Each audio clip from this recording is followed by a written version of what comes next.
Hey everybody, thank you for coming out tonight to support your local independent bookstore as well as these two wonderful authors. Your attendance and book purchases let us keep having events like this, so we really appreciate it. This evening we have the pleasure of hearing from Anna Gazmarian and Maddie Norris about their books DEVOUT, a memoir of doubt and The Wet Wound. Anna Gazmarian's essays have been published in The Rumpus, Long Reads, The Sun, and The Guardian. Anna works for The Sun magazine and lives with her family in Durham, North Carolina. Maddie Norris is the Keenan visiting writer at the University of North Carolina, Chapel Hill. Her work appears in Guernica, Fourth Genre, Territory, and Essay Daily, among other publications. She lives in Durham, North Carolina as well. We hope you enjoy. If you haven't already gotten a book, we've got both up front, so you can get those and get them signed if you have not already. Thank you. Thank you for the introduction, Alex, and thank you to Maggie who helped get this together, and Anna for being here, and Ezra, obviously, and all of you. Yeah, we're so excited to be in conversation. So we'll both read a little bit, and then we'll talk some, and then we'll open it up to you all for questions. So before I read, though, I do have a favor to ask of you. So The Wet Wound is about, my dad died when I was 17, and it's about that loss and the best way to care for wounds physically and emotionally is to keep them open. My dad was a wound healing doctor, so that's what I learned from studying his work. And before I start reading from it, I would love for you all to think of someone that you have lost that you would like to bring to the reading today. And I would love if you could just tell someone near you their name and briefly who they were to you. So just the name of someone that you've lost that you would like to bring and their relationship to you.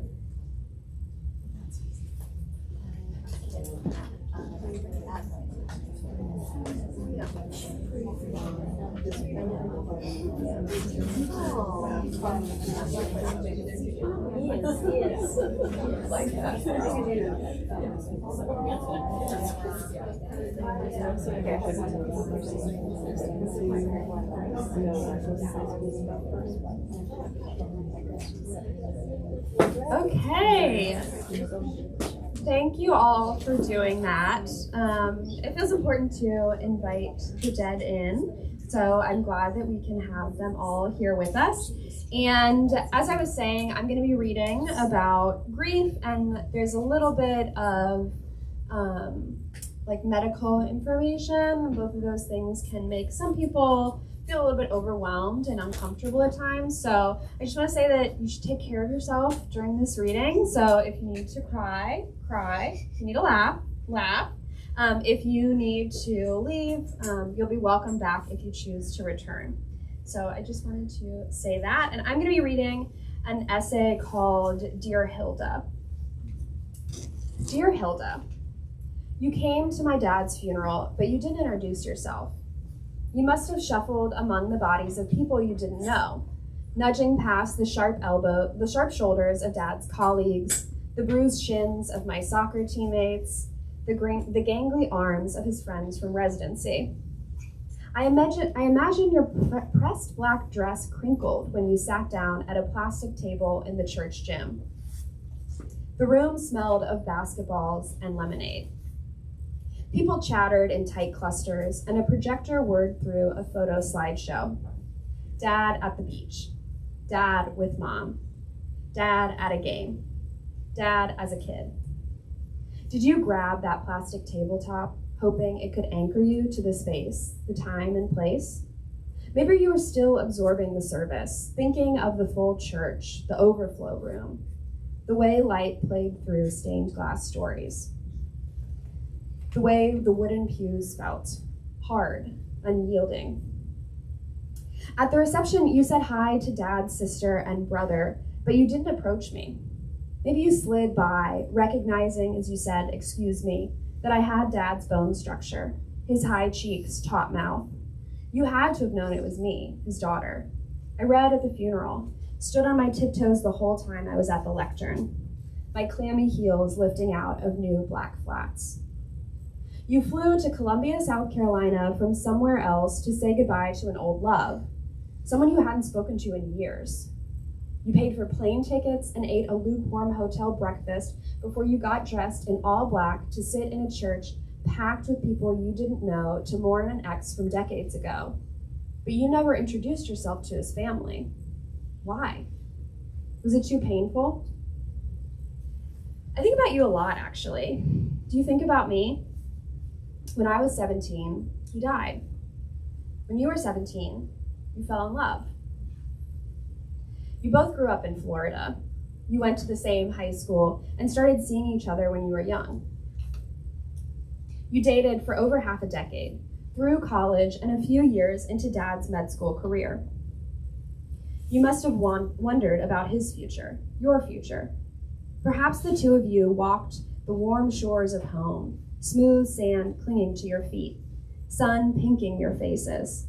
And maybe you thought, I could do this forever. Maybe at a Coen Brothers film, the old theater seats sagging beneath you, you turned to look at Dad, his face lit up with excess blood, cheeks bathed in cinematic red, and you thought, I love you. You did, I know, love him. He loved you too. I know you mostly through letters, the ones Dad mailed home when he went to school in the Northeast. I live in the Southwest now, about as far away as you can get from where he posted his postcards, without leaving the country, that is. It's a place where I can surgically remove myself from myself, my present from my past, and in fact, it's a prerequisite here. No one knows Dad. So when I walk to class or into coffee shops or down Desert Pass, I'm simply a woman here. I'm not a woman whose dad died. There's so much distance between me. I'm only my full self at home. Maybe that's part of why I'm writing you, Hilda. I want to collapse the distance. I want to bring him closer to me. Some afternoons, after I've swung open the door to my empty casita and shrugged off my teaching clothes, I'll sit in my reading chair warmed by the sun and think of those cold New England winters as I dig out one of Dad's old letters. After cracking open a sparkling water or an IPA, I'll start to read.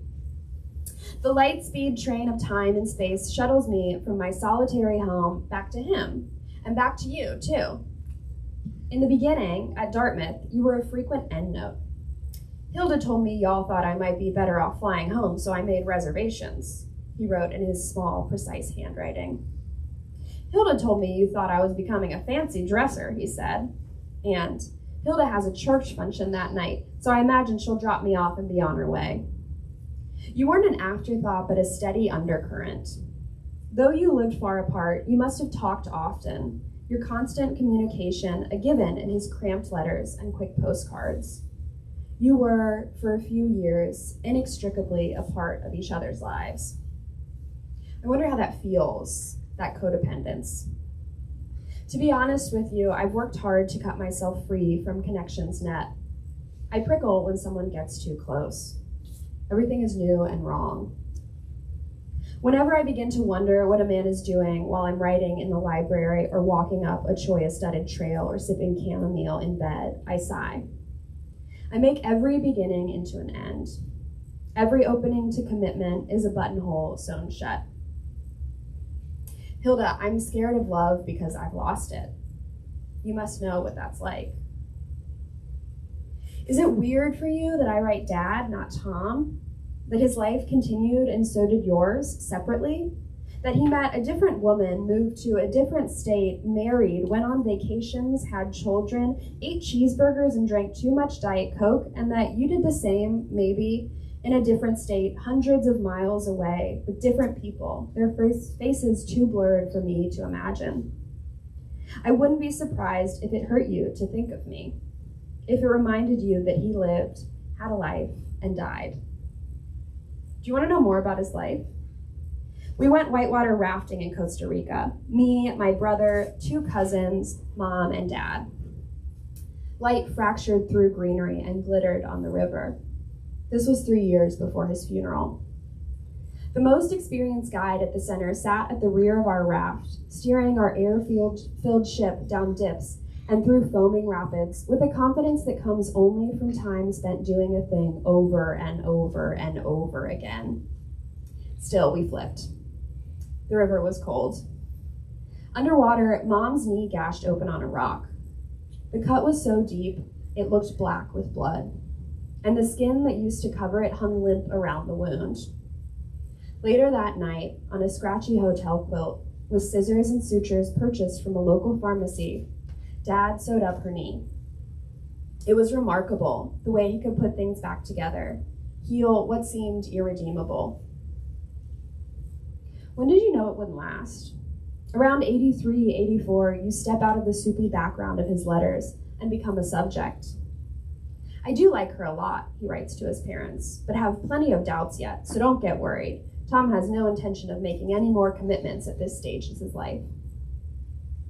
On the back of a postcard captioned, "The Window of Vulnerability," where a microwave flies into a living room, a weird postcard fitting of the weird man that bought it, he says, "I think my window of vulnerability is growing larger every day. I love Hilda, and at the same time, she scares me. Or rather, our relationship scares me. It bothers her too." On thick light blue paper, he prints, "Hilda and I have not broken up. We are in the process of redefining our relationship. I don't think I'll ever marry Hilda, but I'm not ready to rule the possibility out. She gives me a lot of comfort when I'm feeling down. She's my best friend, excluding family, and I'm not sure I'm ready to give up our relationship." Later, "I really love her, but I have trouble visualizing us together down the road. I know I could love her in my youth and old age, but it's the years in between that scare me. I'm not sure we share enough to make it. I suspect we don't." Is it still painful all these years later to think of this, to remember the end? Hilda, you broke up. But in his letters, he never says he stopped loving you. Mom says you were head over heels for him. She says you would have married him if he asked. He loved you, but he couldn't see a future with you. How do you get over a break like that? Hilda, I'm asking, what happens when love isn't enough? Sincerely, Maddie. Thank you.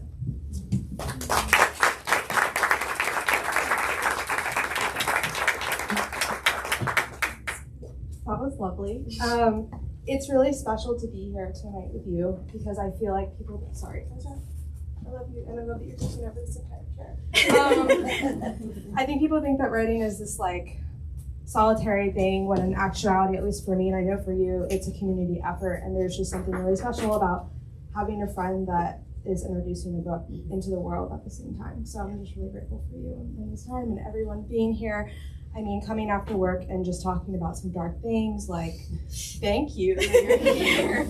I don't know if I would do that. And it's also special that this little one is here with me because I edited this entire book. Like, I got home from the hospital with her, and she's been in the entire process with me. Like, I had her in one hand and was just like, writing. Was the writing good? Not really, but we got here, so that's good. I'm just gonna read something short because I just kind of want to talk to you. I started writing this book like, I think 10 years ago. I don't know. I told myself when I was 18, I was like, I'm gonna write a book by the time I'm 30. And I did it. And this introduction is really special to me because like I can go through it and there's certain sections that I wrote like when I was 18 and they made it into this book. And the book process is something that, you know, it takes time and there's moments where you don't think you're ever going to get to that end point, and I'm not a patient person at all. And so that's fun. And it's an act of faith to write a book because you don't know where it's going to take you and where your work is going to end up. And so this introduction is really special to me. Where are you? Here you are. At 3 months old, I was baptized in Mount Airy, North Carolina, a town where my dad is a local celebrity for his love of exercise, running up to 6 miles on the side of the road during his lunch breaks, and where the Andy Griffith Show was filmed. Here, walking down the street often means running into your next door neighbors and dentists. This is one of the reasons why my introverted parents from Michigan ended up resettling into the larger suburb of Winston-Salem from Mount Airy. They wanted more privacy.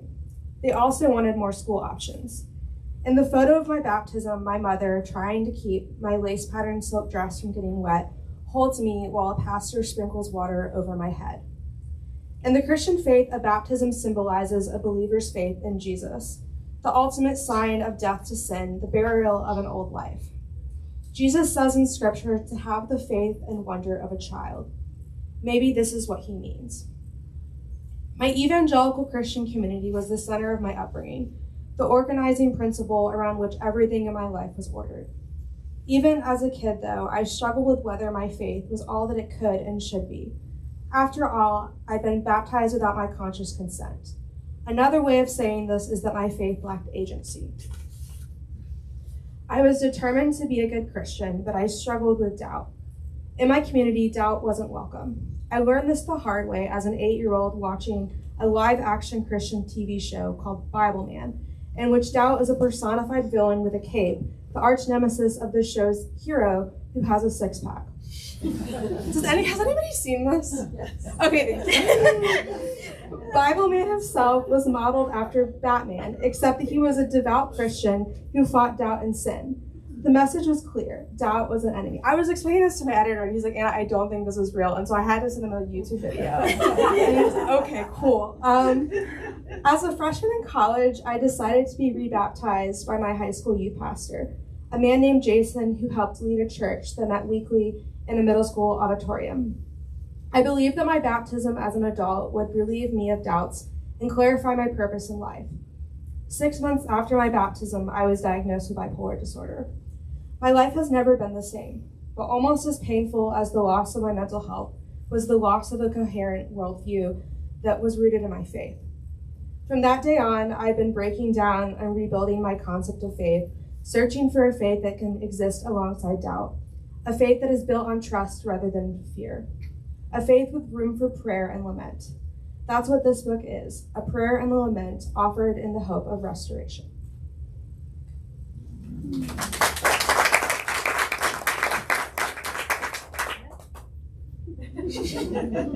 She literally takes a copy of this to school every day, and it's really embarrassing because now the teachers know my whole story. And it's really awkward. That's fine.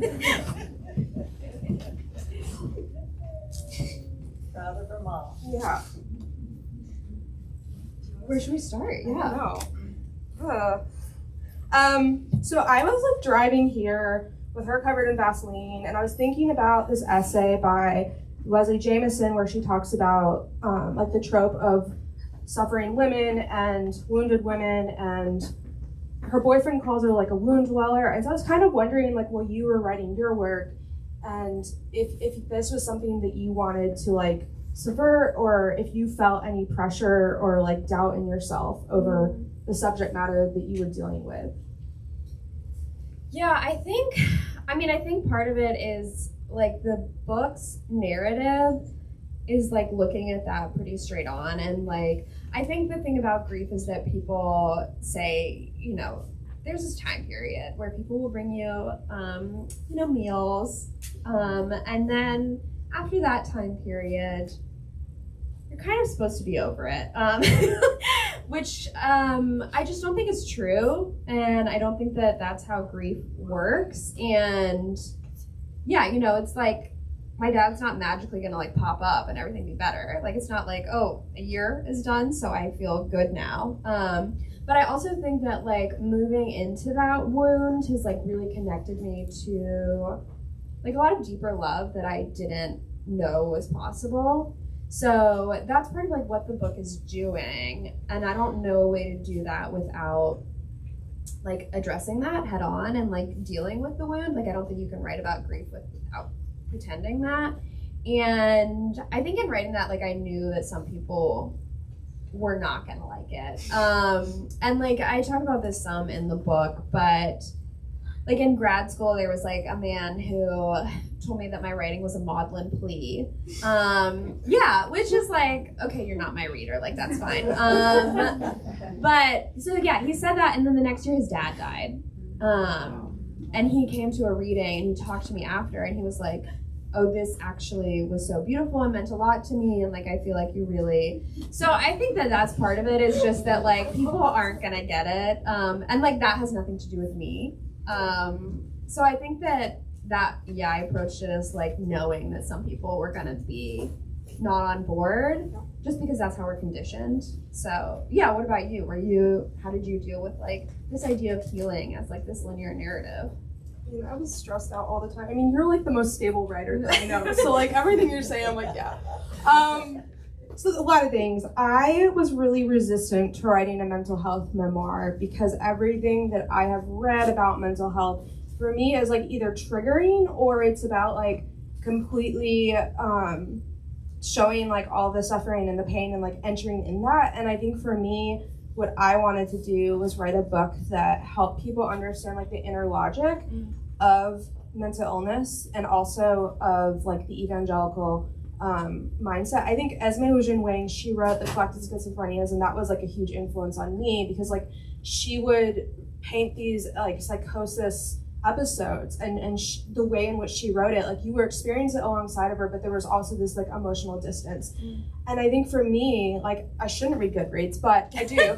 and you know, people are like, oh, she's detached. And I'm like, well, that's kind of the point, because I think subverting the idea that to be mentally ill is to be unstable and is to be lacking insight. And so that was really important for me to have. In terms of the faith concept, I was like freaking out because I was like, I feel like by the end of this book I have to prove there's a God, and my editor was like, no, that's actually the opposite of what you're doing. I mean, I had this deep fear of like, even though I've left evangelicalism, I still have the anxiety around all of those things. And so for me, it was like, if I write a bad book, or if this is wrong, then I'm going to be a heretic, and then I'm going to go to hell. But I don't believe in hell. But like, mentally, that's where I'm gonna go. And so I think I just had to like focus on the book for what it was and just me reading it and my editor, and not think about anybody else reading it. And I think that's the only way that I got through it. Yeah. I mean, yeah, so you've talked some about like that idea of like the distance. So how do you implement that when you're writing about trauma? How do you write without re-traumatizing yourself, and how do you write without traumatizing the reader?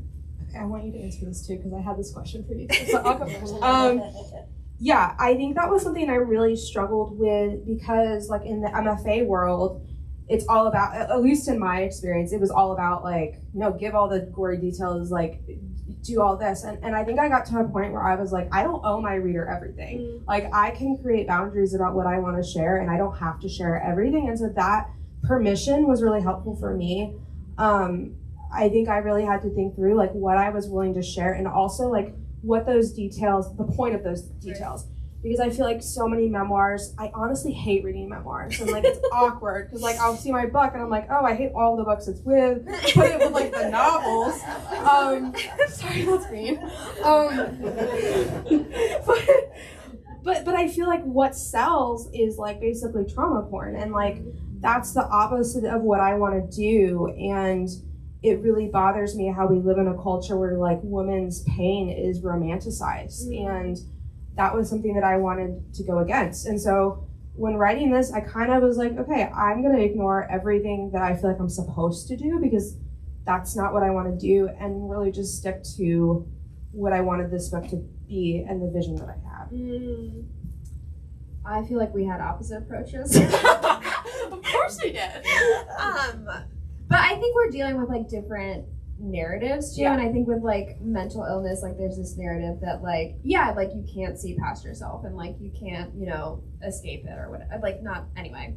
But I think with like grief, the idea is that you're not supposed to look at it and you're not supposed to talk about it. Yeah. And so I wanted to do that like really explicitly and like get into it. And I also think like part of it is just like my dad was like a wound healing doctor, so like I want to look at wounds, like I think they're interesting. But I think that that's part of it too, is that I think some people write things for the shock value or like for a specific reaction from the reader. And I think when it's authentic, it comes across differently. So I think that part of it is like the intention of writing. Yeah, and I feel like your work for me is really informative, because grief was never something I was allowed to feel. And so for me, it's like, oh, dwell in wounds, like, what does that mean? And for me, that like gives me space. And I think for me, like my work has been more like, I felt this burden of almost having to prove that the wound was even there. Because so many in my community are like, no, you're sinning. So yeah, I think there is like a connection for that. Like for you, when you wrote this book, did it change the way like you look at your experiences, or did it change the way that you experience grief? I definitely think it changed me. I don't think I would have written the book if I didn't know what I was trying to say. And I think in like trying to say something, you're like trying to figure out like your worldview and how you experience things. And so I think, like I said, I think that like I was told so many times to like shut off and like stop talking about it. And that through this book was a way to start talking about it, even just with myself. And then I think as I got more comfortable with that and like started talking to people about the work and about like my dad, like it made like, much stronger connections with those around me. And so I do think that it's changed how I interact with people and like my connections and understanding of those connections with people. How do you feel like the book changed you?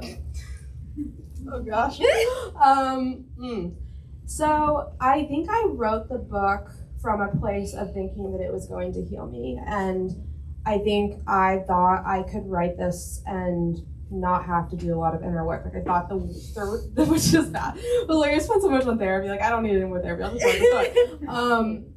It's hard because like in the creative writing like industry and like in those settings, like mental health isn't really prioritized at all. It's like, oh, instead of therapy, we're just gonna give you free alcohol, have fun. And so I think for me, it was like really hard to preserve my mental health while writing this book. And I really failed at that and like sacrificed a lot that I shouldn't have at the expense of that. I think for me, there was this grief of thinking the book was gonna heal me. It didn't. And then in the process of writing my book, my life was like falling apart in a lot of ways. And I was grieving that I was writing a recovery narrative while doing the opposite of recovering. And so I guess that's my next book.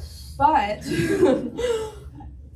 I think it helped me see the place that writing has in my life. And I think the book is an offering for other people. And for me, that makes it worth it. Like, full disclosure, like after I wrote this book, I went to a psych facility, which was a great opening for the next book. And while I was there, I was just like, I don't know if I can do this. Like, I feel like a fraud.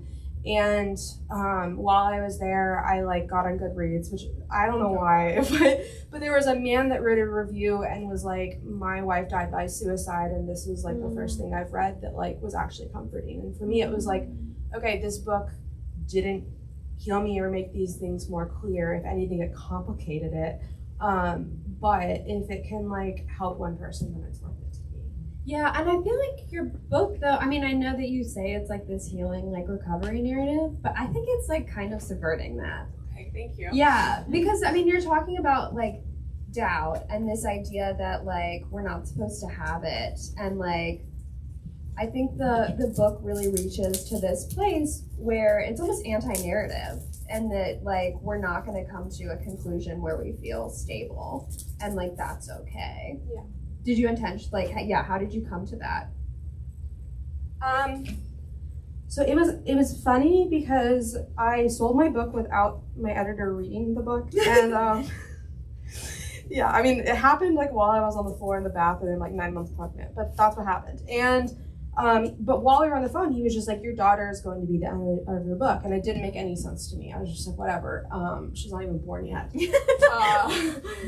But something that was really important to me was like, I don't want this to have a clean ending. Yeah. And it was especially important to me while I was like actually editing the book, because nothing was clear or cohesive. And I actually had an afterwards that was like, here's everything bad that happened while I wrote this book. But my editor was like, yeah, this isn't good. But I got a sentence in it that's like, and 2 years of like chaos or something. I don't know. So that's good. But yeah, that was really important to me, of not wanting things to be clear. And it also was important to me of like not wanting people to read my narrative as like redoing the same patterns of my upbringing in the present, because like, yes, I am still kind of involved in church, but my intentions and what I am seeking from church are very different than what I am seeking as a kid. Yeah. So one thing like with your writing is like you do write about these deep things while also maintaining this like emotional distance. And how were you able to accomplish that? Like, what was your purpose in doing that? Even though you are talking about wounds, like I still feel like you have this authority, and you're not fully like submersing readers into that. I mean, I think part of it is like the research aspect, and I don't think that it's like. I think a lot of like, yeah, with like a lot of narratives, you're supposed to have like this idea where you get like levity at some point. So you get to feel good before you get to like think about bad things again. And I didn't want to do that. That just like didn't feel true, and it was like against like the point of the book. But I do think that people need like a different approach at times. So I think that research can have that. Like I think about it as like we're trying to like tunnel down into grief, and so like a lot of like the personal aspects are like buried directly, and like people can automatically relate with that. So we're tunneling directly, but then it's like, okay, let's like do some research and go like horizontal for a little bit, and then we can go personal again and tunnel down more, and then we can get a little bit of research so we can like feel stable at this point before we're like, okay, we're ready to go down again. Like let us just stay here for a second. So I think part of that is like the scientific research, which I mean is also like personal because it's my dad's things, but it's not about my direct life. Yeah. But I wanted to ask you about research actually. So how did you do your research? How did you decide how to incorporate it? So it was a little chaotic. So the memoir started purely as like strictly the events that took place, and then in the editing process decided to add an element of scripture, and that element there for me was about capturing religious trauma and capturing how growing up in religion like makes your mind like associate things and like experience scripture as this living thing. And I got in this fight with my editor. I was like, hey, like actually this is going to be in present tense because these stories feel so alive to me. So that element was there to capture that. And then the medical thing came literally the last draft. Like most of my favorite writers are like incorporating more research, and that's much more my vibe. And something that my editor said to me was like, there are people that are reading this book that don't necessarily believe in mental illness or are coming to this from thinking that it is just a spiritual thing that needs to be fixed with the Bible. And so like part of it is for me like wanting, I don't know if I owe it, but like wanting to, there is a part of me that's like wanting to prove that what I have experienced is real. And maybe that is like a defense thing. Maybe that is me also talking to myself because I still have moments where I'm like, well, maybe if I prayed actually. So yeah, I think the research for me was that. And then there was also like by having research as someone with mental illness who is often questioned if I'm reliable, wanting to establish my reliability. And I think also like having like ownership and control over my body and my mind. Yeah. I mean, I thought a lot of like the personal research and like details that you incorporated was really, interesting. But I guess, you were talking about like the other writers that you admire, and part of what I found, again, I mean, I think there's so many things that are interesting, but in the back of the book you have a resource list, which like has, other writers that you are in conversation with. So I wondered why that was important for you. Why it's important for you to forefront this idea that like you're in conversation with all these people, why it's important to include it for readers. I mean, there's many things, but like one of it was self-doubt of just like, oh, here's a bunch of people that are doing things better than I am. But yeah, I think for me, like my writing process is largely steered by what I'm reading, what I am listening to, and what I am watching. I wanted to have like a thing about musicians and how like Taylor Swift, but I did not do that. Did not want to label myself as that. But I guess when I'm reading books and I like feel really moved by them, I'm kind of like, what next? Like, what can I go to help me like deepen this? And I think there's like a huge deconstruction movement, but there's not as much of a movement about like integrating the literary and the spiritual. And so I think I just wanted to have people, like, I don't know where people are in coming to my book, if they want to like understand more about evangelical vibes, or like just now reconciling spiritual trauma, or like trying to understand other people. So I wanted to have like a resource list for people to like go to like make them less overwhelmed. Yeah. I mean, I feel like you're forefronting your audience so much in like such kind and generous ways. Can you talk a little about who your audience is, who you wrote the book for? Yeah, but you have to answer this next. What? Yeah, so I think it was something that I spent a lot of time thinking about, because in writing a memoir, that means disclosing your life, and it also means like disclosing the lives of the people that are in your life, and that's scary. So I thought a lot about like, how do I capture the people in the most kind and loving way, and so that was in the back of my mind. I think I started writing this book. I remember being in my room in this like weird Raleigh neighborhood while going to NC State and not actually going to class, and just like going to vintage stores and buying buttons, and I have the jar of buttons on my mantle now. But I remember being like, I don't have anything to read that is going to like help me understand how to navigate where I'm at. And like, I had all these like weird purity culture dating books, but that's like literally the only thing that people gave me. So I was like, what can I give my younger self? And like, what would my younger self want to hear? And that's kind of why I wrote the book. And then as it evolved and like I had Ezra, it was like, I think a lot of people are raised with parents that you see them grappling with their past, and often like not in a kind way, and often with regret. And I wanted my daughter to see it from a place of compassion and self-love, so that when she's navigating that as she gets older, she can have that model. And so I think for me it was a lot of like writing to my younger self, but also just like writing to God. It's really cliche, but like I really struggle with spiritual practices in general, and writing is really the only thing that I can do, and I consider it to be a prayer. And so there were also some selfish motives of just like, I'm writing this to understand what's going on. And there was a point in which I was like, there's no way this book's gonna sell, whatever. But to me, it was like, if it reestablishes and helps me have a deeper and trusting relationship with God, then like maybe it's worth it for me if nobody reads it. Okay, who did you write this one? I mean,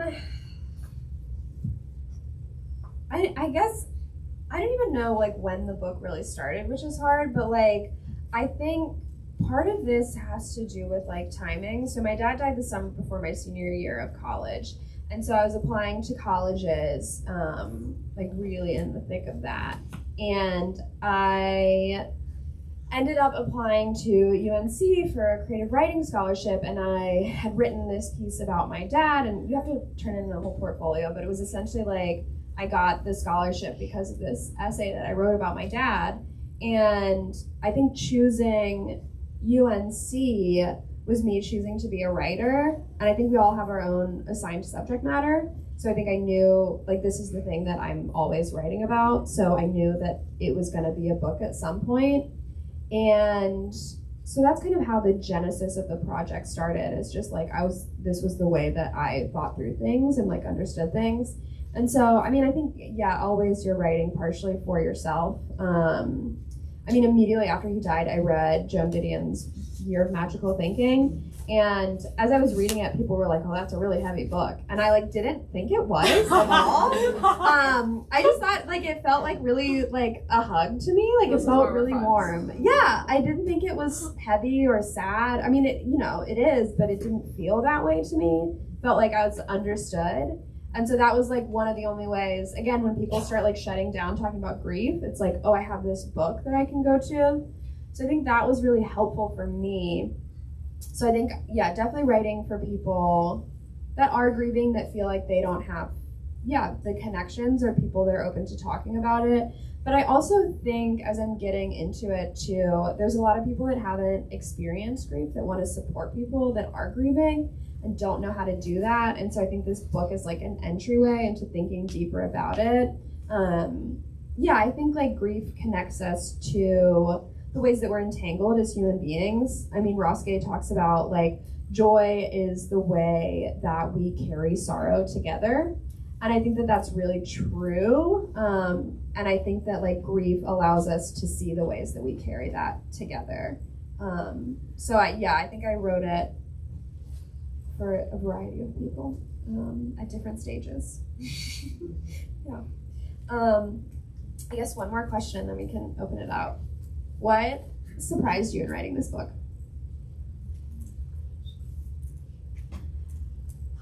I think for me, like I started writing to feel in control of my narrative, and I think what I really love about writing is that it's actually not about control at all. It's about surrender, and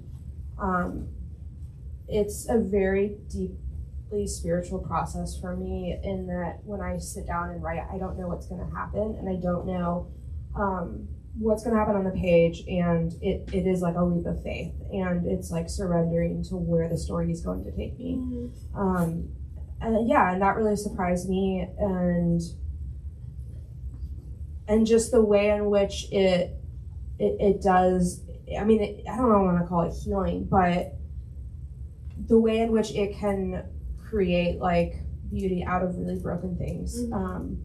It doesn't make it easier or really worth it, but it recontextualizes things in my life. Yeah. What about you?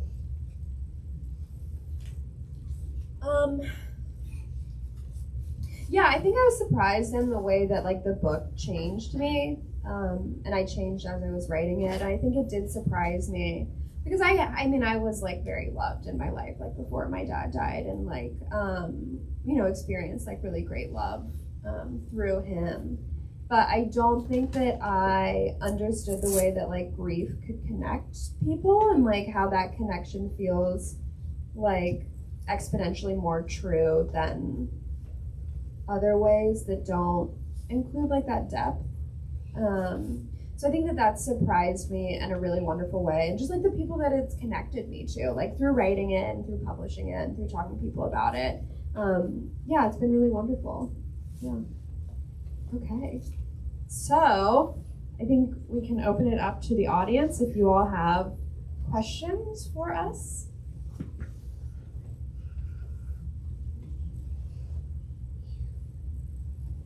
Yeah, we can go in the back.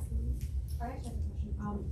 When did you know that you had the distance you needed to write your stories? You can go first. I mean, I don't know that I had distance, to be honest with you. I think that like I was writing through it and into it, and I don't know that I had distance. I mean, I think Melissa Febos talks about this some in Body Work, and she talks about how, I think that it's like really common to think about like we need these insights and like this distance and I think that there's something really valuable about also looking at it when you're up close and in it, and something that like you lose with distance. So I think I started again like writing almost right away. Like I wrote to get into UNC like as my dad was in his hospital bed. So I think there wasn't any distance, and I think that that's fine. And like I've been writing up till now, which is past 10 years. So it's, more distance from that particular event. But I don't know. Yeah, I can relate to all of that. And I think something that I had to give myself permission to was just writing like really shitty drafts. Because I think you have to get through really bad writing in order to get to the good material. So like there were many drafts where I was in a very angry place or I was very bitter, and I had to work through those things to get the book to where it needed to be. And so I think that was really important. And I think it can lead you to where it needs to go. Like instead of like trying to suppress those emotions, that helps. And also like while I was writing it, it was a little, traumatizing and fun. And I had a note on my desk that just said like everything that you're writing about is already over. And so like I think for me, like when I was writing about these things, it's like my body was in those moments and a lot of memories come up that I wasn't expecting. And so I had to like bring my body back into the present. And once I was able to do that, it really helped. And also like having Ezra helped because it was like I was thinking about what I needed to heal from. Having a great time here. It was like I was thinking about what I needed to heal from, and also like I wasn't the center of my universe as much anymore. So like my life just got like recontextualized by having her. Yeah, I'm curious. Grief and doubt to me feel really connected, and I wonder. I don't know if y'all were friends as you were writing your books, and would love to know if you were, or how your work has informed each the other, and also just like the timing of having books about grief and doubt in the world right now as it is. Yeah, I mean, we did not know each other as we were writing. We were connected by a third friend, Margot Steinus. Buy her book. Yeah, she's also a wonderful writer. But I think we connected partially because we're like thinking about a lot of the same things in similar way. I think we're looking at things that people don't want to look at, which I think is really similar, like our approaches to it. So I think that that's part of it. And then, yeah, I mean, do you want to answer and then we can go to the second part? Yeah, I mean, I think it's like a really special thing to have a friend that is writing in the same arena as you in a lot of ways. And I think for me, it's made me think a lot about like grieving like small things and like calling things that other people would not necessarily label as grief. And so that's been really helpful for me. I do think that people in your life like do have a huge impact on what you are writing and the lens in which you are. So I'm like really excited for our next, dark, twisty stories, and like how that will unfold. Yeah, me too. Yeah, and I think, how do you feel about it being now? Oh, I'm scared. Like it's complicated because like there's, I think politically, like it's I didn't know how things were going to unfold when I wrote my book and how a lot of things were going to continue to fall apart in the evangelical world. So that's fun, and I think there's a lot of really good books that my book is in conversation with, which feels really special. And I think for me, when I wrote this book, I wanted to write a book about faith that did not involve leaving and what that looks like. And I think right now I'm getting like really enraged because I feel like our view of Christianity is very reductionistic and is associated with Trump, and there's no other like framework of like how to be religious and be a healthy person and have a healthy life. It's all just like the assumption that you're closed-minded and everything. So I kind of just wanted to like subvert all of that, and that's kind of like what I'm hoping to add into the landscape. Yeah, I think with grief too, I mean, I think there are a variety of reasons why people are grieving right now. And I think one thing that's really nice about having the book is having it. So there's this idea that like Stefano Harney and Fred Moten talk about study as like this thing that is always done with other people. And they talk about like the way that texts can be like gathering spaces for study. And so I think of the book as kind of like a gathering space for me, and the way that like it allows me to meet other people and talk to them. And yeah, so that's been, again, like another really lovely surprise is the way that I've gotten to talk to people about their own journeys and like the people that they lost and get to know about them, which has been just really special. I think especially like after spending so many years just writing it on your own and like isolation, like seeing how it impacts other people and like meeting kindred spirits, it's really lovely. Yeah. I had some like weird evangelical pop star email me today. Oh my God. And she's like, can we talk on the phone? I'm like, okay, cool. Yeah, it was like the most random people just like pop up. Yeah.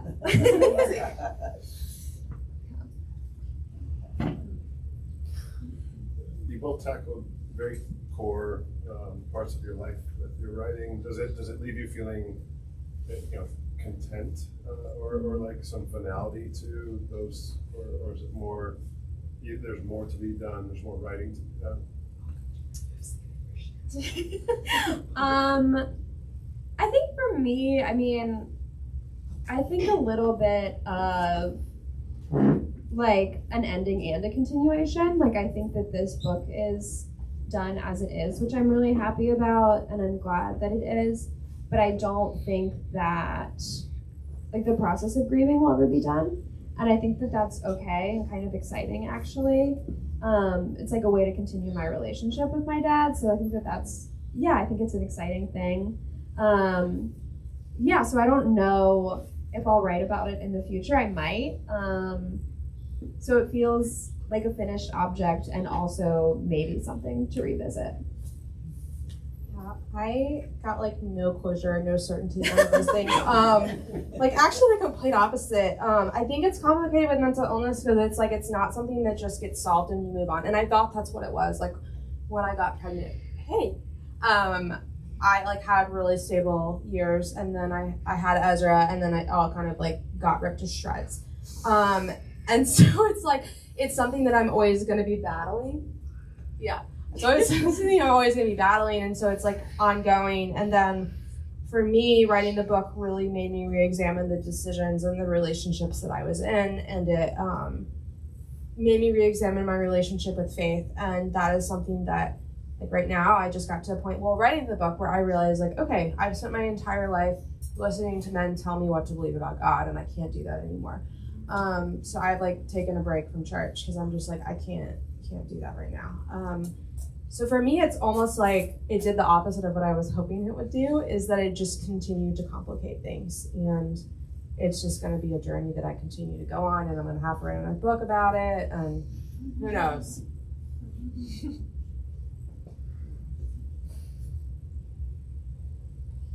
Other questions?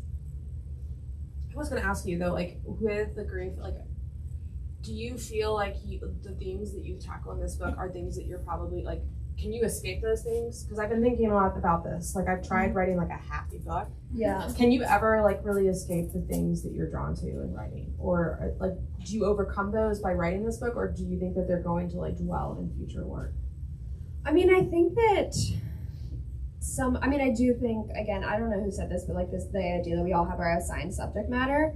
And so I think that I won't ever, but I also think it's much richer and more textured than a lot of people, or even than I initially thought. So I think it's like grief is thought of as like this one like very note that's sad. And it is that. But it's also like really joyful. Like I was saying, like it's genuinely been really amazing to meet people and talk to them about like, I've just been meeting people who like lost their, parents and will tell me what they were like. And it's like really amazing to hear about them. And to see like, they don't get to talk about them either. Like people don't ask them about them. So just how excited they are to talk to. So I think it's like, I will keep writing about the same things, but I also think that there's like a lot of nuances and depth and like texture in it. Yeah.